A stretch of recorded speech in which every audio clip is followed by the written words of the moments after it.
So we are here in Limahuli Garden with Mr. Chipper Wichman, the most generous man in the world, who is going to explain us the story of the garden, the story of the island, and the story of the plants. Aloha and welcome to Limahuli Garden.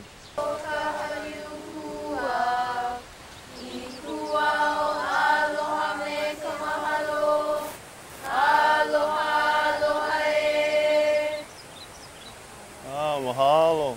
So you are going to explain us these plants. Do you eat them here? Well, this plant to the Hawaiians was known as Olena. And it's interesting because as we've been talking about, this plant is used throughout the world as a food spice. Exactly. But to the Hawaiian people, they never used it to season their food. I have to teach them that. You have it's to so teach good. Them. For them, this was a very important plant for medicine. They made a very strong medicine that could cure all their earaches and sores in their mouth with the juice from the root of this.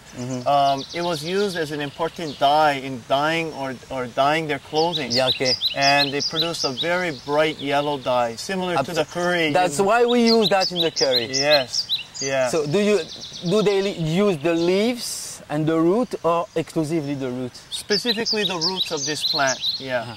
And they also used it as a ceremonial cleansing. This root could be used to purify things for part of their religious practices. So it was involved in almost every aspect of life except cooking. So you had all this information above what I'm going to tell you about curcuma, because the other name you know about this plant is curcuma. That's right. So this is the root that we need absolutely in curry. You know that curry is not a pure spice, it's a mixture of 24 spices. And the base for the color is the curcuma here. So in Vietnam, in Japan, they use it sometimes like we use ginger. But like you said, we can use it that too. Even if it's not a curry, we use it to color, like color the chicken, color fish, and it's very, very, very nice to view and very good for taste. Yeah. So I'm going to teach you. I'm going to bring in my kitchen. So I give you my secret and you give me yours. That sounds like a good deal. Yeah. Okay, thank you very much. Thank you.